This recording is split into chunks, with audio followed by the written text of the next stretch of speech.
الرئيس السيدة هيرو خان الاستفسار عن صحته، أو السيد دكتور نجم الدين كريم اللي هو مسؤول صحة الرئيس، أو مثلا الدكتور الأستاذ عبد اللطيف رشيد. يعني كان ضروري قبل ما يستمعون إلى صحيفة تركية غير معروفة، يعني صحيفة حتى على المستوى لا هو حريات ولا هو يعني صحيفة كثير بسيطة وثانوية.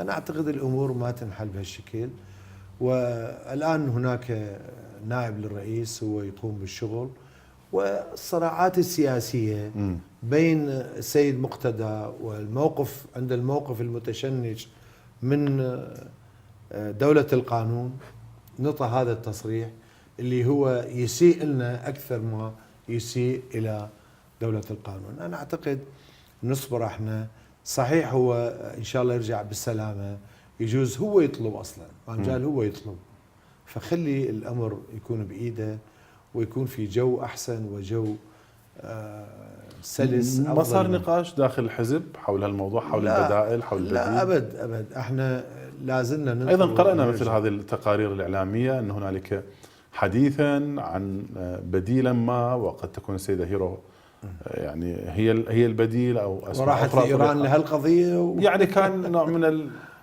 الترويج لا طبعا هاي أحاديث الصحافة وأحاديث الانفتاح اللا معقول للإعلام في العراق. يعني احنا تدري يعني في جو كان ما حدا يتحدث. الآن هناك مثلا أكثر من 30-40 فضائية وعشرات الصحف وصحفيين بالمئات، فيفتشون عن حديث يتحدثون عنه عن هذا. والسيدة هيرو كتبة والله هي راحت لإيران حتى إيران يشجعها تكون رئيسة الجمهورية. هذا كلام كل علاقة. مثلا السيدة هيرو كان عندها دعوة من فترة طويلة، حتى الأستاذ برهم نفس الشيء دعوة قديمة عنده. وشيء طبيعي، إيران دولة صديقة ودولة جارة، ويدعون مثل ما يدعون الآخرين يدعون. إذن لا حديث عن بدائل، لا حديث عن مرشحين، لا هذا كله حديث. مثلا أنا قبل كم يوم استمعت إلى فضائية البغدادية، قاعد واحد يحلل بكيفه والله فلان وفلان وفلان، يعني أو تلفزيون آخر يجوز عنده علاقة بشخص آخر، والله فلان هو مرشح، يقول فلان هو مرشح.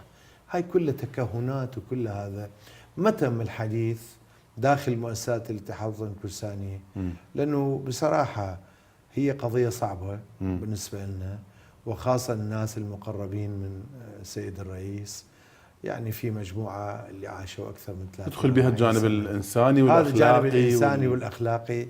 وهو كان يعني يحب الجميع، يلاطف الجميع، وحتى هو كسب ود كثير ناس عراقيين عرب ما كانوا يعرفوه عن بعد، فمن اشتغلوا في بغداد وتقربوا منه حبوه. يعني أنا أتذكر محمود الهاشمي، محمود المشهداني مرة اجى لرومانيا، يعني كنت سفير هناك، تحدث قال أنا أكبر شخصية معجبة بي، وأنا أعتقد الرجل صادق وما يكذب، قال هو جلال الطلباني.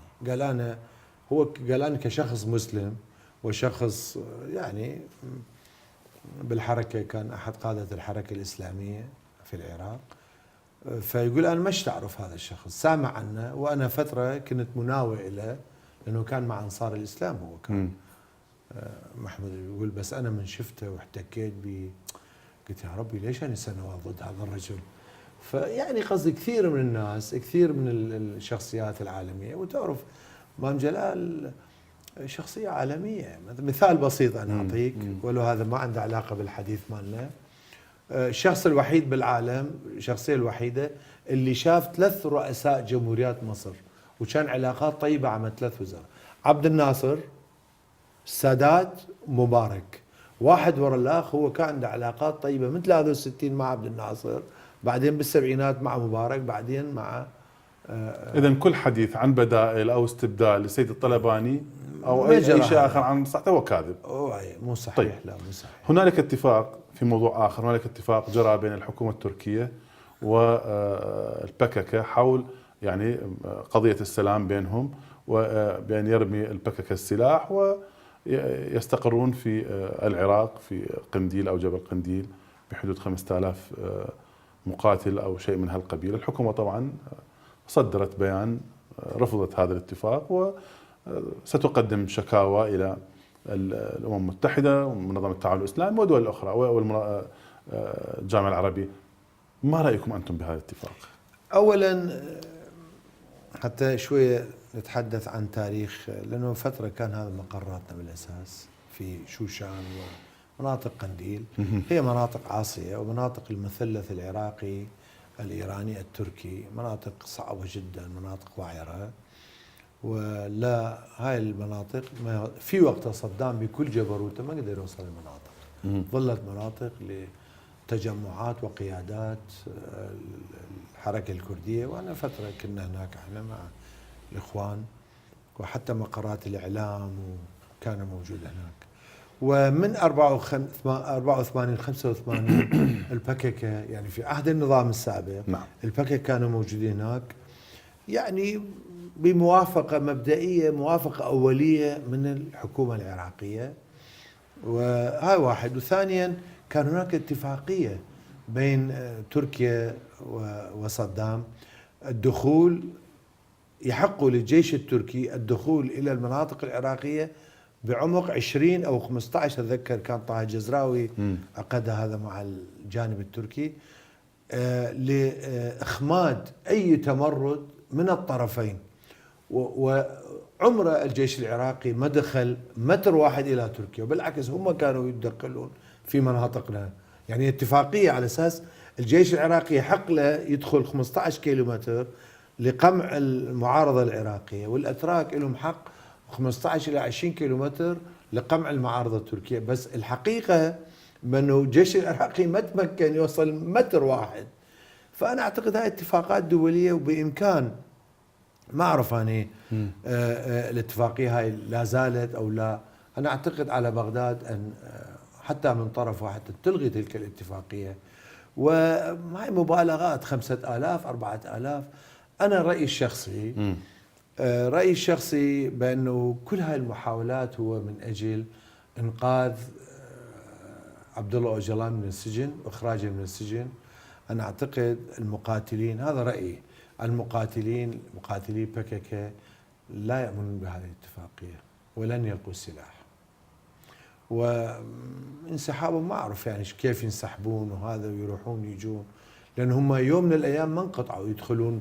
هسه بدأوا حتى يدخلون سوريا من دفاع عن إكراد سوريا، بس النصرة والجماعات الأخرى بدأوا يتصدوا لهم ويحاولون يتهموهم بأنهم عملاء الحكومة السورية، يتهموهم بأنهم عملاء العلويين ومسائل أخرى.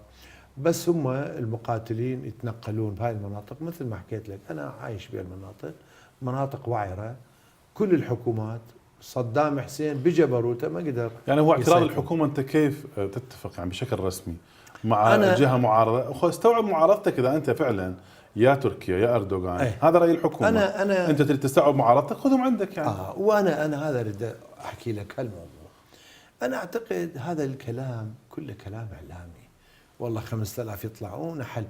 خلي يبدأ بتغيير الدستور التركي، يعترف بناس اسمهم أكراد. ما لازم لي شو اسمه، خلي بالدستور ماله يقول تركيا متكونة من شعوب مختلفة. حتى لما يقول هذا يعترف بتعادل بين الناس في تركيا.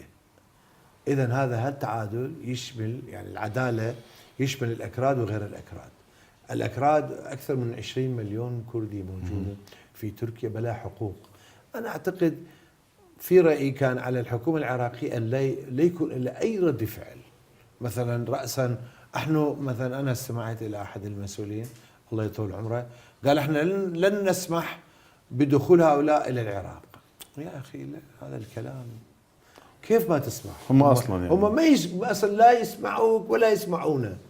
احنا في وقتها كان عندنا خلافات معاهم، كانوا يطالبون من عندنا يجب ايقافهم. كيف نيقافهم؟ هم قوه اساسيه موجوده بالجبال ومناطقهم هاي ما نقدر، يعني احنا الحزبين غير قادرين على ايقافهم او تحجيمهم، غير قادرين على ايقافهم او تحجيمهم.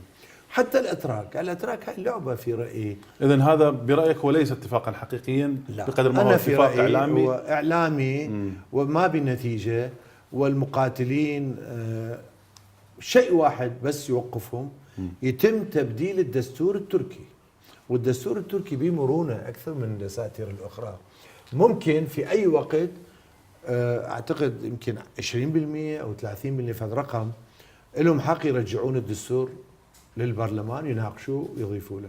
بالامكان يحلون اذا تغيير المشكلة. هذه والقضيه الكرديه في تركيا لا تحل الا بالجلوس على طاوله واحده فيس تو فيس، وجه بوجه، بين الحكومه وبين ممثلي الشعب الكردي، وليس حتى ما يخالف اوكي لي يتفاوضون مع المسلحين ويتفاوضون مع اعضاء البرلمان المنتخبين اللي هم اعضاء برلمان في برلمان انقره.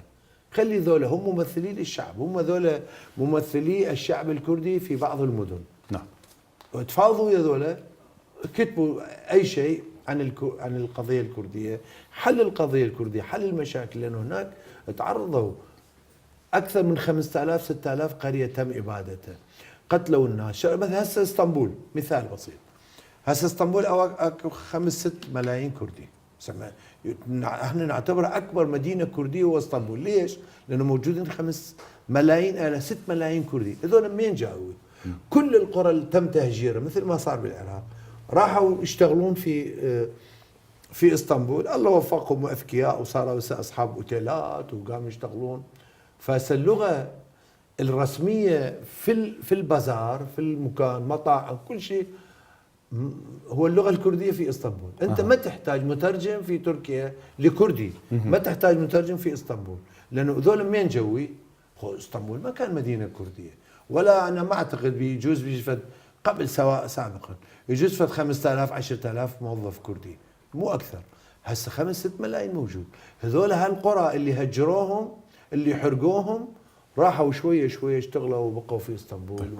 والجيل الثاني هسه هم بالمدارس. سيد عادل مراد السياسي الكردي المعروف، شكرا جزيلا لك وشكرا جزيلا لآرائك، دائما ترفدنا بآراء ومواقف جميلة. شكرا جزيلا، فرصة جميلة.